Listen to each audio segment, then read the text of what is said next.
Bienvenue dans Nos 2 centimes, le podcast où on parle de nos vies affectives, relationnelles, amoureuses. Je suis Sophie, une des animatrices et la fondatrice du podcast. Aujourd'hui, c'est la MIFA. J'accueille mon frère et ma belle-sœur et on a une conversation sur la communication.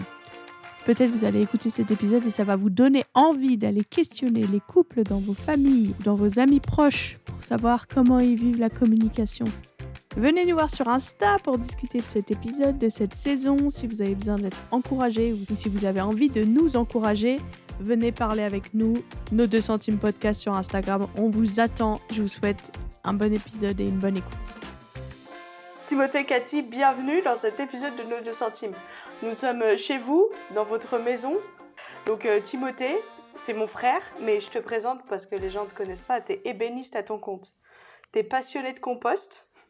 Tu habites dans les gorges de l'Ain et tu as vu un lynx dans le champ derrière chez toi, pour dire que tu es vraiment à la campagne. Et tu as déjà fait un épisode sur l'Ennéagramme 5 en 2021 que je vous invite à aller écouter si vous voulez. Tu es marié à Cathy depuis 2019. Ça va faire 5 ans quand même cette année. Ouf quoi. Cathy, tu es originaire du Michigan, l'État qui ressemble à une moufle aux États-Unis. Tu es copywriteuse ou copywriteuse en français. Tu participes à une chorale, à des soirées jeux de société où tu gagnes régulièrement sur ton mari. Tu as dit que c'était important de préciser ça. Alors, première question, comment est-ce que vous vous êtes rencontrés? Votre love story en 3 minutes. Et on a tous les deux bossé avec Opération Mobilisation, qui est une organisation missionnaire, qui a un bateau qui s'appelle le Logos Hope. Et on a tous les deux été sur le Logos Hope, et c'est là qu'on s'est rencontrés. Oui, et après le Logos Hope, j'ai travaillé pour OM en Allemagne. Et c'était là où on a commencé notre relation à distance, il y a 7 ans maintenant. Nice, trop bien. Alors, donc, deuxième question. Quel conseil aurait facilité votre vie quand vous étiez intéressés l'un par l'autre et au début de votre vie de couple en général? Moi, je pense que j'aurais plutôt besoin de conseils avant de rencontrer Cathy, parce qu'en fait, avec Cathy, ça a été relativement simple et en ligne droite et sans trop d'encombre, j'ai l'impression, sans trop d'embûches. Mm-hmm. Je crois que je me dirais de ne prendre pas trop la tête sur les détails. Si on a le cœur de s'aimer et de respecter l'autre et d'être ensemble et de continuer ensemble, les petites choses, ça va aller. Ouais. Du coup, je crois que j'ai beaucoup creusé beaucoup des questions pour savoir tous les détails possibles, pour savoir un peu à l'avance qu'est-ce que seront les problèmes qu'on allait rencontrer. Et finalement, ça va. Est-ce que tu veux donner un exemple de détail, de petites choses où tu te concentrais dessus, juste pour qu'on comprenne un peu mieux? Oui, on a lu un livre ensemble avec 101 questions à creuser avant d'être engagé ou fiancé. Et il y avait des questions qui étaient assez intéressantes de discuter, les relations familiales ou l'histoire médicale ou financière. Mais finalement, c'est bon à savoir, mais c'est pas trop important quelle réponse il a donnée. Ça change pas mon amour pour lui si il a une histoire médicale différente de la mienne ou si il a des idées financières un peu différentes de la mienne. Ouais. C'est bon à savoir et de discuter, mais c'est les détails, il n'y a pas une checklist à faire. Ouais. Ouais, je pense qu'on était tous les deux un peu dans cette culture évangélique où on donne beaucoup de attention, il y a ça qui va être difficile, il y a ça qui va être dangereux. Et en fait, pour nous, j'ai plutôt eu l'impression inverse, qu'il y avait beaucoup de questions qu'on a lues qui étaient anxiogènes et finalement, quand on a été mariés, on s'est rendu compte que c'était pas vraiment problématique, quoi. Oui, c'est comme si en gros, faut jeter les livres, le conseil, quoi. Non, parce que par contre, ce livre pour nous était un super support de discussion. Ouais.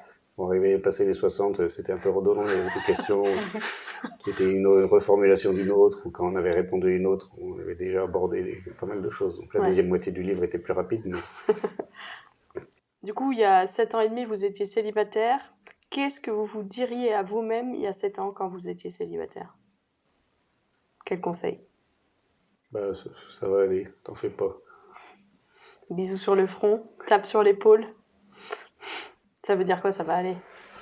Bah, justement ça, la culture dans laquelle j'ai grandi mettait beaucoup de pression sur la difficulté que c'est d'être en couple et sur la difficulté que c'est de trouver la bonne personne et de choisir la bonne personne. Et en fait, quand on trouve quelqu'un avec qui ça se passe bien et que les deux on va dans la même direction, c'est pas compliqué. Bien sûr, il y a des moments où c'est plus difficile, il y a des étapes, il y a des choses qu'on aborde quand on est confronté à des situations et où il faut forcer la conversation et qui demandent du changement.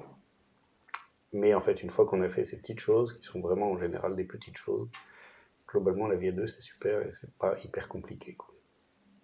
Trop beau. Pour moi, en fait, je cherchais pas à être mariée forcément. Un peu avant ça, j'étais vraiment, je suis célibataire, je veux rester célibataire, je n'ai pas besoin d'un homme pour vivre ma vie. Et en fait, c'est ça dans notre couple, je trouve que oui, j'ai pas besoin de Tim pour vivre ma vie, mais c'est plus sympa ensemble. Oh, trop beau. C'est beau, je trouve, ça donne beaucoup d'espérance. Le thème de l'épisode, c'est communiquer dans le couple. Donc la prochaine question, c'est quelles sont les 3 leçons ou conseils que vous avez appris sur le tas pour mieux communiquer entre vous? Je pense à un truc, c'est quand quelqu'un dit quelque chose, de s'assurer qu'on a bien compris ce qu'il veut dire. Et du coup, de poser des questions pour creuser et bien comprendre ce que l'autre veut dire. Parce que souvent, on interprète, même quand on se connaît bien, on a facilement une interprétation qui est défensive ou qui a rien à voir avec ce que l'autre veut dire. Et c'est vraiment bien de clarifier les choses en posant plus de questions, en incitant l'autre à reformuler pour être sûr qu'on a bien compris. En prenant le temps, quoi. Voilà, avant de laisser nos émotions prendre le dessus. Ouais. J'ai une histoire sur ça. L'autre jour, j'ai dit quelque chose et Tim me demandait est-ce que j'ai dit cette chose parce que je lui en veux de quelque chose. Genre, j'ai dit, j'ai fait le vaisselle quand même. Ouais. Même si la cuisine n'est pas propre, j'ai fait le vaisselle. Et il a dit, est-ce que tu m'en veux de ne pas avoir fait le vaisselle? Et j'ai dit, non, en fait, moi, j'avais peur que tu m'en voulais de ne pas avoir rangé la cuisine. Et du coup, c'était bon qu'on a clarifié parce que on était toutes les deux bons. Mais si on n'a pas clarifié, on peut avoir vite pris la tête de, il m'en veut sur ça, Ouais. quand même. Ouais. Oui. Et ça veut dire même revenir sur, si c'est pas dans la conversation, c'est revenir plus tard sur le fait qu'il y a eu un problème d'interprétation ou revenir sur une phrase qu'on n'est pas sûr d'avoir compris, prendre le temps de revenir plus tard dessus. Ouais. Excellent. Un autre conseil?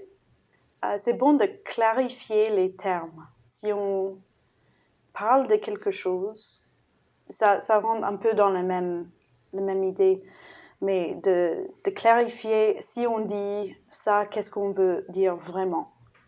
Si on dit ranger la cuisine, est-ce que tu veux absolument que je vide le lavabo ou est-ce que tu veux juste que les choses soient dans leur endroit? Ou c'est peut-être un exemple un peu basique, mais aussi pour les termes plus philosophiques. Oui, et de clarifier les attentes, je crois que c'est... Aussi pour nous, parce qu'on n'a pas de langage commun et de culture commune ou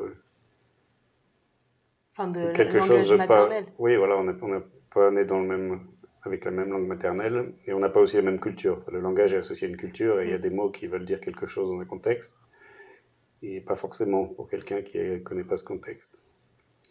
Donc quand Cathy emploie un mot, l'interprétation, si le même mot avait été formulé par un Français ou par Cathy, ça ne veut pas forcément dire pareil. Ouais. Parce qu'il n'y a pas le passif et la culture derrière, quoi. Et pareil pour toi en anglais, quoi. J'imagine que c'est pareil dans l'autre sens. Oui, et je crois que ça, c'est un conseil, même si on n'est pas dans une relation internationale ou interculturelle. il y a quand même des différences entre les familles, entre les personnalités, entre plein de choses. C'est bien de clarifier et d'être précise. Et aussi, un conseil, c'est de supposer toujours le bon, de ne pas supposer que la personne en face veut te faire mal ou que... Oui, il faut rentrer dans une discussion avec l'espérance qu'on veut se comprendre et que l'autre personne essaye d'être compris et de comprendre moi. Et je sais qu'il y a des façons de faire un peu scientifiques de l'écoute active ou des choses comme ça où on répète les choses que l'autre personne vient de dire pour clarifier et pour montrer qu'on a bien entendu la personne en face. Mais je crois qu'il y a aussi l'intention quand on rentre dans une discussion de souhaiter le meilleur pour la personne en face. C'est important. Encore une fois, on ne parle pas là de relations toxiques avec des abus ou des violences conjugales. On peut imaginer le meilleur de l'autre quand l'autre a une attitude correcte. Je fais mon disclaimer. Je pense qu'un bon conseil aussi, c'est de créer une culture où on peut dire les choses. C'est souvent difficile de dire quand on a été blessé, parce qu'on a peur de blesser en retour, parce qu'on a peur d'être mal compris, parce qu'on a peur de détruire notre couple, parce qu'on a peur d'être vulnérable. Et en fait, d'arriver dans notre couple à créer une culture où c'est OK de dire les choses, et c'est OK de dire quand on a été blessé, quand l'autre nous a fait mal, quand on a été mal compris ou autre chose. Et du coup, qu'on a cette habitude entre nous de pouvoir entendre et de ne pas avoir nos émotions qui partent tout de suite en flèche, mais d'écouter avant de vouloir justifier. Oui.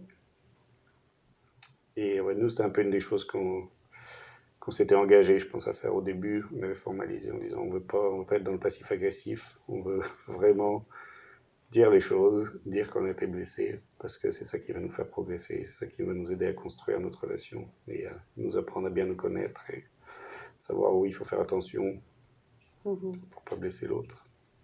C'est beau, mais j'imagine que moi, en tant que célibataire, c'est une des choses qui me fait le plus peur dans l'expérience du couple, d'imaginer que je dois aller voir l'autre et lui dire quand t'as fait ça, ça m'a blessé, parce que genre dans mes amitiés ou dans la famille, j'ai pas trop souvent besoin de faire ça parce que je peux passer au-dessus vu que je vois pas les gens tout le temps. Et j'imagine que c'est très difficile au début du couple de se forcer à faire ça alors que t'as pas envie, quoi. Mais nous, c'est un truc qu'on avait formalisé, on avait vraiment discuté, on s'était dit on va faire cet effort de ne pas être dans le passif agressif et de dire quand on est mal, pourquoi, parce que c'est ça qui nous fait avancer. Et du coup, ça veut dire que je prends la responsabilité de mes émotions, mais aussi je prends la responsabilité de notre relation à nous deux, quand c'est moi qui ai été blessé, parce que c'est moi qui ai l'information. L'autre, il n'a pas l'information, c'est moi qui ai l'information.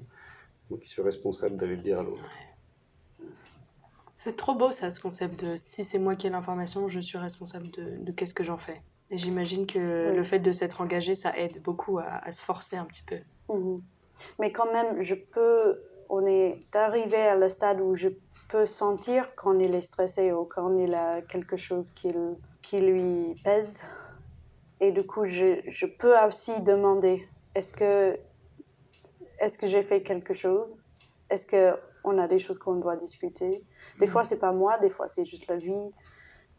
Il y a autre choses qui sont stressantes. Mais si je vois qu'il est dans une état comme ça, je peux aussi demander, ça fait peur des fois, parce que si je dois entendre que oui, je lui ai blessé, ça va être dur d'accepter ça et d'entendre ça, mais c'est important parce que sinon on va rester toute la journée bloqué comme ça, sans vraiment parler, et les émotions vont juste rester là et vont pourrir la journée.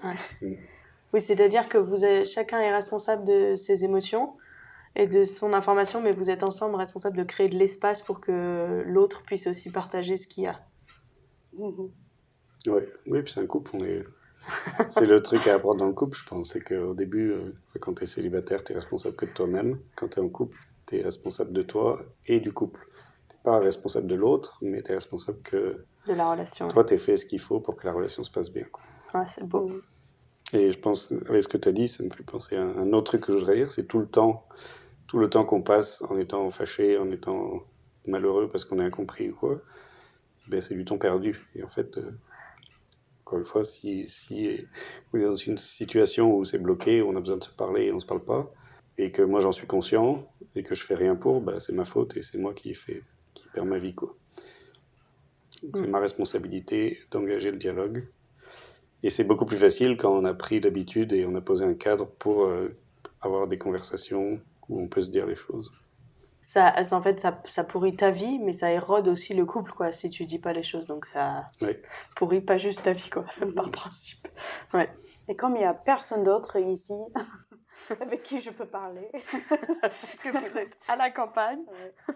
Mais ça a aussi été une discussion entre nous des fois de si lui, il ne dit rien, et est-ce que c'est moi qui dois lui forcer à s'exprimer, à dire les choses qui sont à son intérieur, ou est-ce que c'est à lui de prendre le premier pas, de parler? Ça, c'était une discussion qui est revenue plusieurs fois au début. Et par rapport à ce que tu disais, que c'est une des choses qui peut t'inquiéter dans imaginer le couple, en fait, pour moi, c'est aussi une des choses qui est super. C'est-à-dire que c'est une des choses où tu vois le progrès, et où quand il y a du progrès, c'est tellement de satisfaction. C'est comme une grosse rando avec des passages où tu as des grosses côtes bien raides, et où tu transpires et tu souffres et tu as mal aux jambes et tu n'en peux plus. Tu sais pas si tu vas y arriver. Voilà, mais quand tu as fini le raidillon et que tu as une de plat, et puis que là tu commences à avoir une belle vue, c'est super. Et en fait, à deux, c'est pareil. Dans un couple, tu as des étapes et des moments où il y a des conflits, et des conflits qui peuvent être sur la durée, mais qui sont des étapes qui nous permettent de grandir et de progresser. Et on arrive à évacuer petit à petit notre immaturité et notre insécurité, notre autodéfense, notre égoïsme, pour apprendre à vraiment aimer l'autre. Et ça, c'est trop beau, parce que quand on a franchi les étapes, il y a une vraie satisfaction. Oh, ils sont tellement mignons, je vous assure, si vous les voyez. Est-ce que vous avez d'autres leçons et conseils à partager sur la communication? On a beaucoup d'expérience, ça fait déjà 4 ans qu'on est mariés, 5 ans. 4 5 ans. On est dans la 5e année. Du coup, vous êtes un peu des gros molosses, quoi. Genre des bodybuilders de la communication. Je dirais, il faut utiliser des mots pour parler. Enfin, ça va dans le même sens que tout le reste.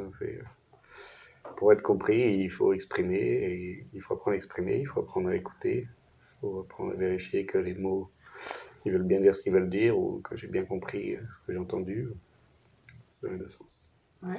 Bah, c'est intéressant de réfléchir aussi quand on rentre dans le mariage, on a des projections, des idées de ce que l'honnêteté ou la communication devrait être, et c'est pas forcément la même chose pour notre conjoint.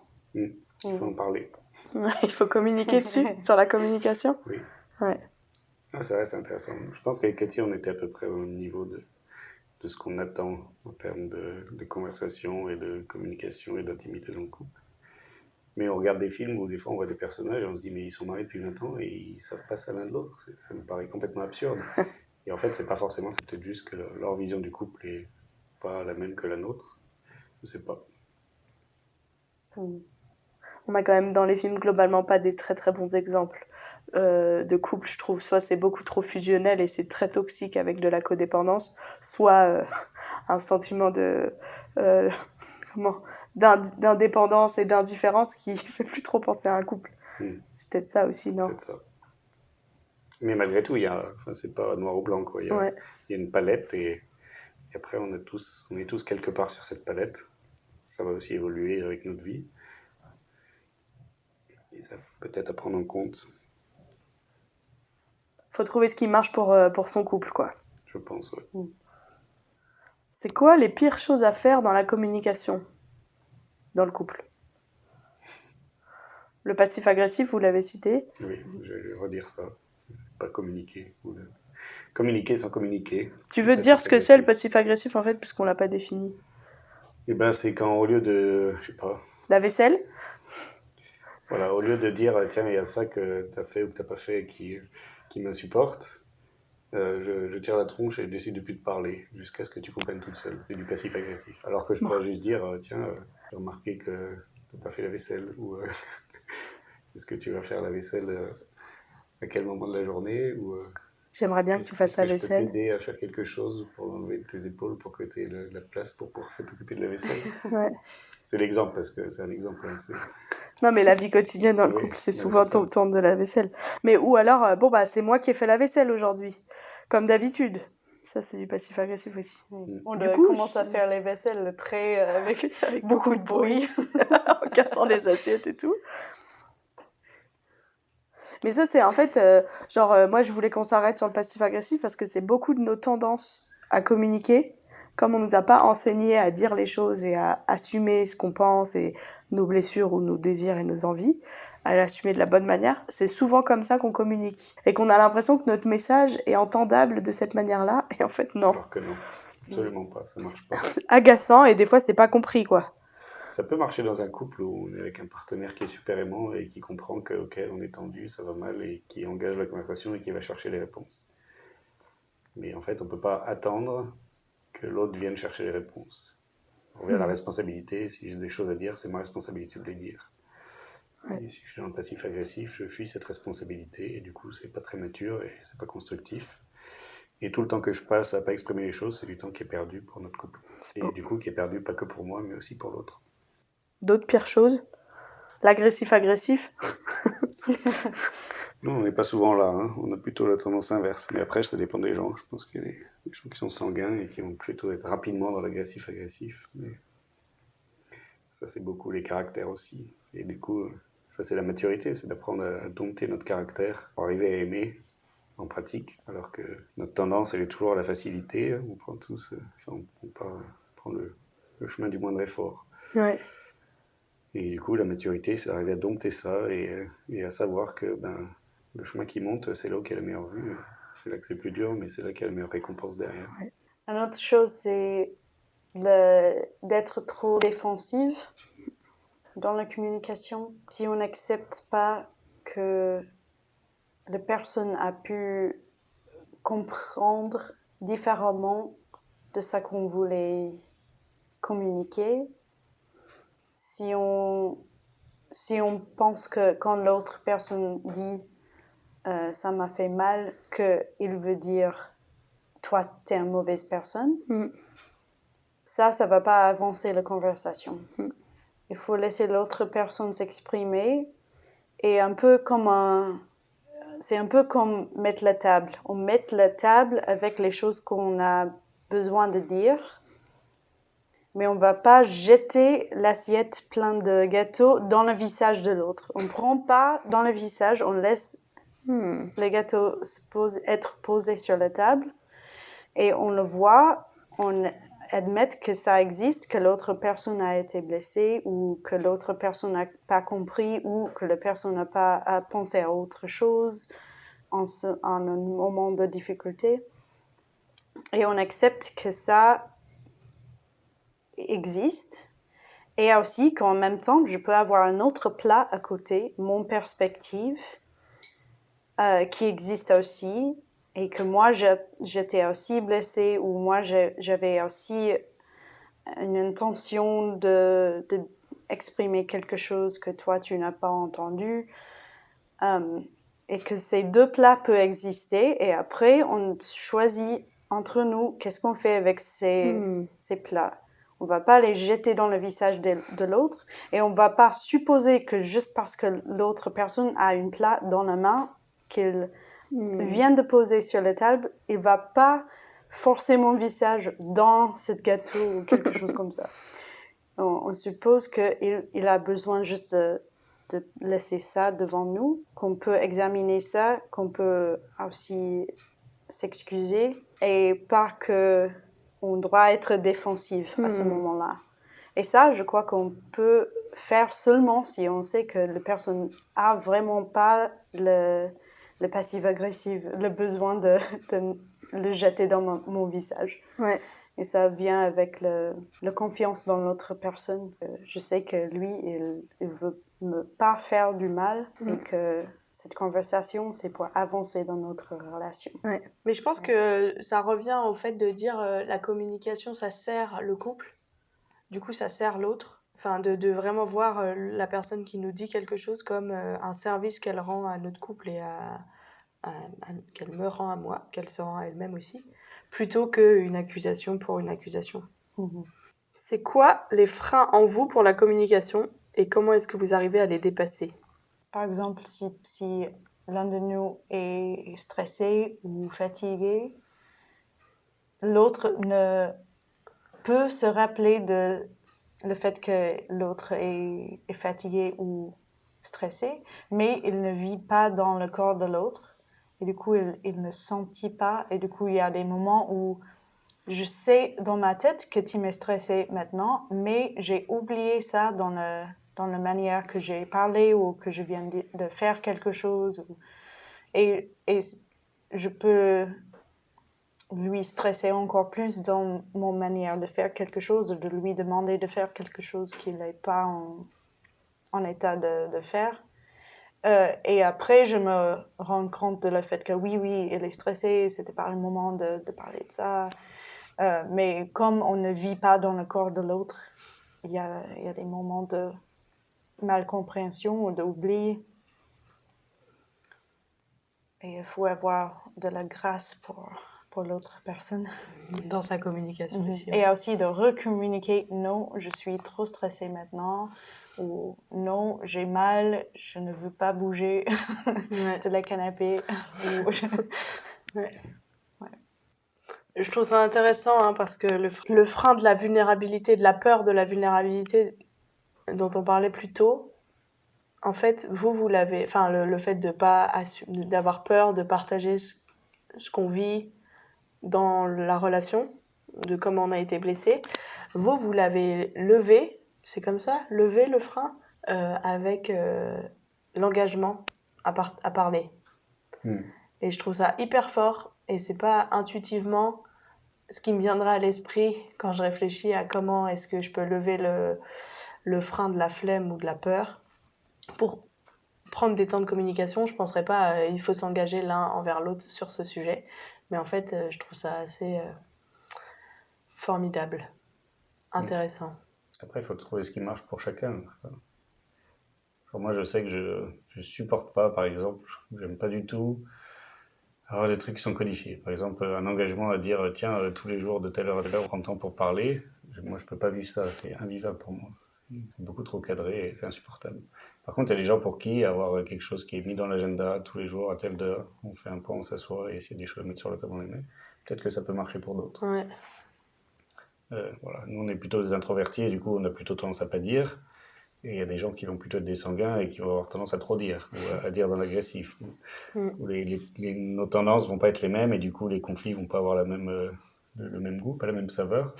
Ça va aussi être des conflits et qui vont pas pouvoir se régler de la même manière. Est-ce qu'il y a des épices italiennes Voilà, ou plutôt anglaises dans votre conflit? C'est excellent.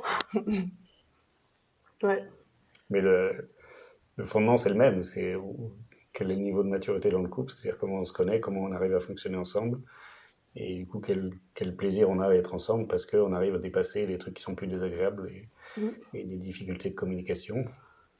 Et puis, enfin, là, c'est un épisode qui est sur la conversation. Du coup, on parle des conversations, en général, la communication. Et on parle des communications, et quand on a besoin de communiquer, en général, c'est des temps qui sont difficiles. Et du coup, dans cet épisode, on entend beaucoup parler de à quel point c'est difficile. Mais en fait, dans la vraie vie, ça, c'est une petite partie du coup de la relation du couple. Et c'est des étapes, et il faut y passer. Enfin, je pense qu'il n'y a aucun couple où il n'y a pas de conflit et de communication ou de conversation difficile à avoir.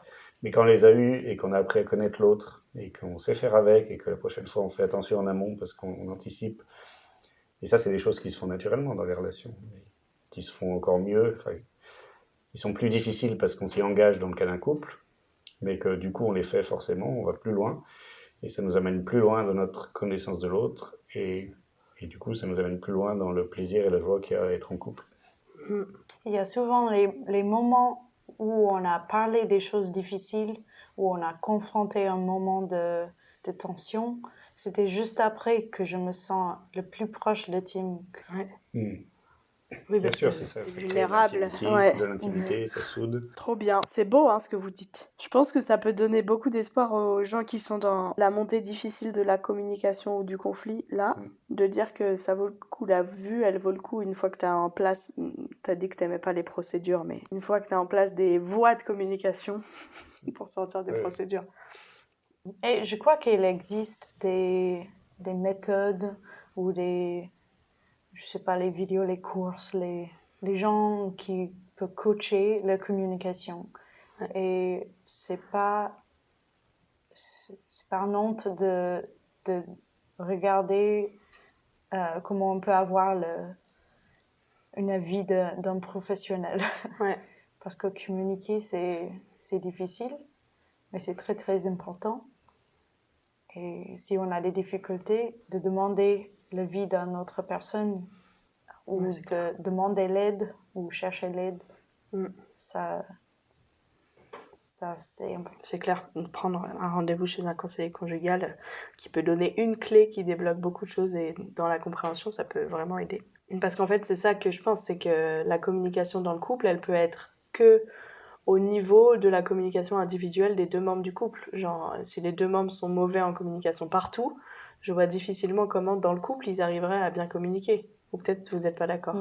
Il y a deux axes. Il y a bon en communication, mauvais en communication. Et communiquer, c'est savoir formuler les choses et savoir s'assurer que j'ai bien été compris derrière.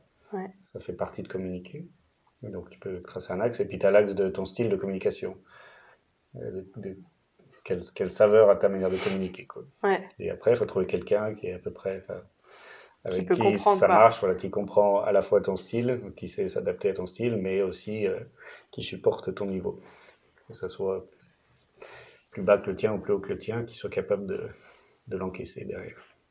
Et un troisième axe de... Communication 3D. Oui, de notre profondeur de compréhension de soi. De est-ce que je comprends moi pourquoi je réagis comme ça et qu'est-ce qui se passe à mon intérieur qui fait que je réagis comme ça. Ouais. C'est l'intelligence émotionnelle. Oui. Ou affective ou relationnelle. Ouais. Ouais. C'est vrai que là, on voit que la communication, c'est plein d'enjeux compliqués. C'est pour ça que c'est parfois compliqué, pas tout le temps, mais parfois on a du mal à se comprendre et à se faire comprendre. Là, on théorise et du coup, ça va l'air compliqué, mais dans la vraie vie, c'est des trucs très pratiques et très terre à terre. Quand on parle de la vaisselle, c'est un exemple parce que c'est un exemple chez nous. Mais non, mais la vaisselle, par exemple, moi je me rappelle en coloc, la vaisselle c'était un enjeu d'émotion, d'affect et d'identité. Oui. De ouf, quoi. Je trouve que c'est pas forcément dans les trucs les plus compliqués où on sait qu'on a besoin de communiquer, genre quand on veut parler des gros dossiers, des gros projets, mais alors que la vie quotidienne, on se permet pas forcément d'assumer qu'il y a de l'émotionnel et de l'affect dedans. Non ? Pour moi, c'est clair qu'il y a de l'affect et de l'émotionnel oui, dedans. oui. Pas de trucs qui cristallisent, les trucs de la vie quotidienne, c'est ça qui cristallise. Ouais, les autres enjeux. Et du coup, quand tu arrives à débloquer ça, après, tu as la capacité à discuter d'autres choses, pas forcément plus difficiles d'ailleurs. Ouais. Alors, on arrive à la fin.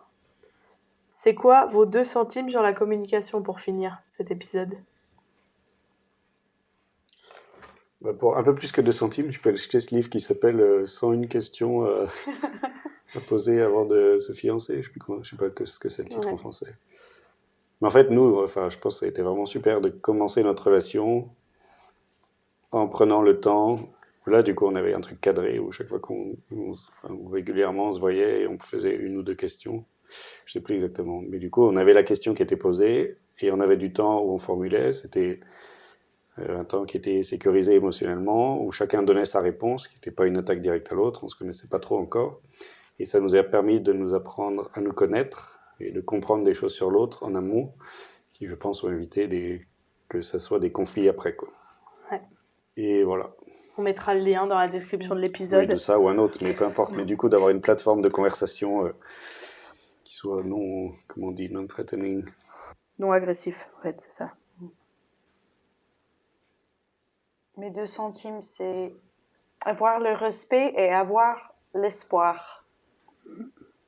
L'espoir que l'autre personne en face veut bien communiquer et le respect qu'il a des choses à dire et que les choses qu'il a à dire sont importantes et dignes d'être écoutées. Mic drop. Si j'avais un mic, je le jetterais sur la table. Non, jette pas le mic sur la table, Timothée. Merci les amis pour la MIFA pour cet épisode parce que ça m'a donné de l'espoir que la communication des fois c'est dur mais souvent ça vaut le coup et c'est beau.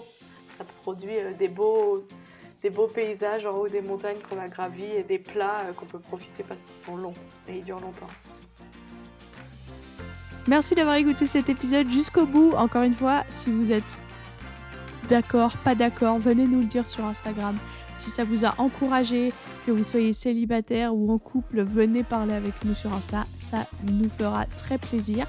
Et puis n'hésitez pas à laisser des petites étoiles ou un petit commentaire sur Spotify, Deezer, YouTube ou je ne sais quoi pour dire ce que vous en pensez. C'est comme ça aussi qu'il y a d'autres gens qui découvriront ces conversations. On continue cette saison tous les dimanches à 15h sur le couple et le célibat. Je vous souhaite une bonne journée. À bientôt.